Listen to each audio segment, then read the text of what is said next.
Hi dear students, in the previous session we have seen the reproductive structures of male and female and we have discussed. In this sixth session, we are going to discuss a very difficult and confusing topic, that is process of gametogenesis. This diagram, that linear diagram, as you can see on this whiteboard, I made it for your convenience. If this diagram is prepared properly, then you will be able to write the process of gametogenesis both in male and female, and it will take more than 4 pages. Only you have to spend it. Okay, expand it. So I am now going to discuss about the process of gametogenesis. Gametogenesis is a process in which male and female gametes are formed. Dear students, during the embryonic development only, both boys and girls are having this spermatogonium and oogonium. It is already present in them during their embryonic development. Then this spermatogonium, you can see I have written here 2n. This 2n means number of chromosome here will be 46. And you know that this process is the process of sexual reproduction. Therefore, meiosis take place, and by this meiosis, this spermatogonium is getting converted into primary spermatocytes. These primary spermatocytes cells are further undergo division by meiosis and then forming secondary spermatocyte. Finally, this secondary spermatocyte undergo reductional or meiotic division, and as you know, in the meiosis there will be generation of 4 daughter cells. So here also 4 haploid spermatozoa will be formed that will develop soon into the sperms. As you can see here, this is the structure of a sperm, a human sperm. You can see at the anterior end there is a projection. That projection is known as acrosome. In class 10th also, you are knowing about this acrosome. It is fully filled with several type of enzymes.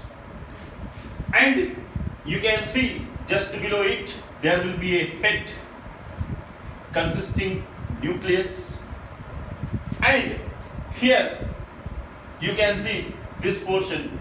This portion is the middle part. This middle part consists a lot of mitochondria there, here.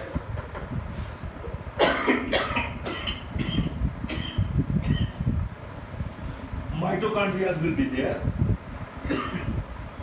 And it finally terminates into a cell. Presence of large quantity of mitochondria facilitate more active locomotion of this sperm. So this was about the process of spermatogenesis.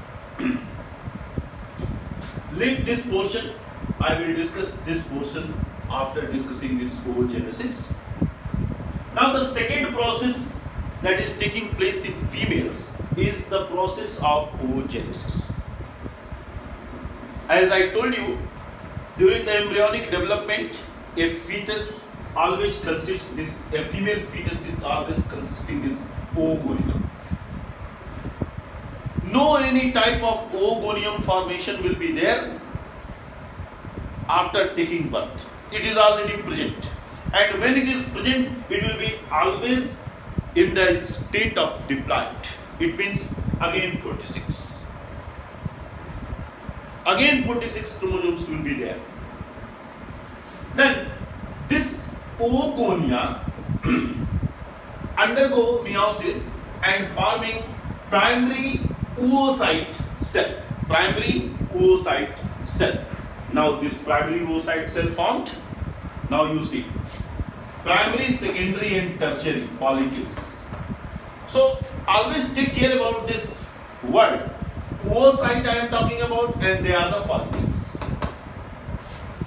When this primary oocyte is surrounded by one or two layers of granulosa, it is known as primary follicle. What happened? This primary oocyte surrounded by granulosa layer, and now it is being called as primary follicle. When this primary follicle is further getting surrounded by more layers, then it is known as secondary follicle. And when this secondary follicle will be there, it means, you mean what I am saying? I mean that this tertiary follicle is consisting this primary oocyte.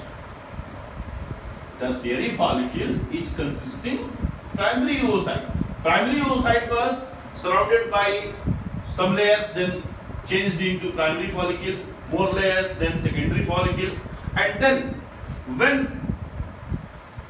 tertiary follicle will be formed, the characteristic property how you can recognize that this follicle is a tertiary follicle, there will be a fluid filled cavity. There will be a fluid filled cavity, and the name of this cavity will be antrum. The name of this cavity will be antrum. Now, this primary oocyte was already present in this tertiary follicle because it is only surrounded by layers and not at all. So, this primary oocyte in tertiary follicle undergo unequal divisions.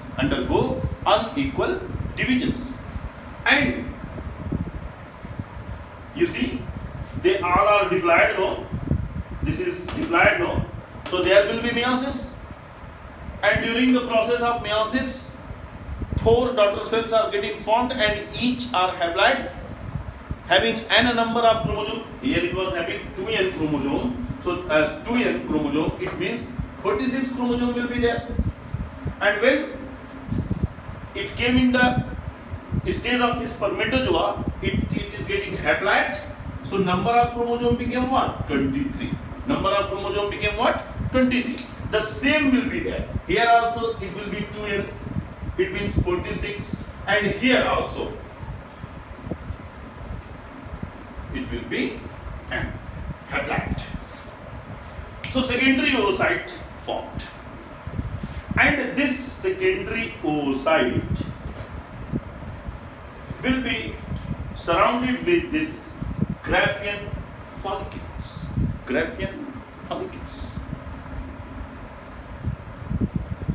This Graafian follicle is the mature state where this secondary oocyte forming one more layer, and this layer is known as zona pellucida. Zona pellucida. sida. Now this Graafian follicle will rupture, and after being ruptured, one new ovum will be formed. One new ovum will be formed. It is to be noted that ovaries are two, left and right. So if left ovary has given one ovum, then the next ovum will be released by the right ovary, not by the left ovary only. Okay? Both ovaries cannot provide egg at the same time. First, if left has provided, then next time right will provide, like that. I made a diagram here also. This particular diagram represents about what we have discussed here. You can see this is a primary follicle. I made it surrounded by one layer. I have written PF. It means it is a primary follicle, which is consisting primary oocyte inside.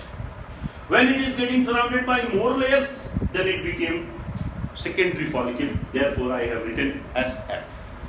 Now you can see a clear fluid filled cavity is there, and because this tertiary follicle is characterized by this fluid filled cavity known as antrum, the same can be seen here. I have written here TF. It means tertiary follicle. Now this is Graafian follicle, became more larger, filled with nutrients to provide nutrition to the growing ovum, and now this is known as Graafian follicle. This Graafian follicle is getting ruptured here, you can see, and by the rupture of this Graafian follicle, ovum formed. Ovum formed. After discussing both the process of spermatogenesis and oogenesis, I would like to discuss hormonal control on them. How the hormones are controlling them, what is happening with them. Let us see. When both boys and girls are reaching to their puberty state, this puberty state may differ. Puberty comes in girls earlier. So in the puberty state, when they both are reaching, they are releasing gonadotropic releasing hormone or GnRH. GnRH. This GnRH will activate the anterior pituitary lobe, and this pituitary gland, as you know, that pituitary gland is the master gland in our body. It is located here at the back of our brain. Now this pituitary gland will release two types of hormones, luteinizing hormone and FSH hormone. Luteinizing hormone and FSH hormone. So luteinizing is represented by LH, and this follicle stimulating hormone is shown or represented by this FSH. This luteinizing hormone activate leading cell, and these leading cells consist a male hormone called androgen, and this androgen will activate the process of this spermatogenesis.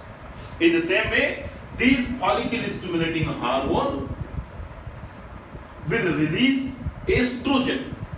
What? Estrogen. Female hormone, estrogen. And this estrogen will govern or will control overall process of this oogenesis in the case of females. With this explanation about the process of gametogenesis, I am going to stop this video.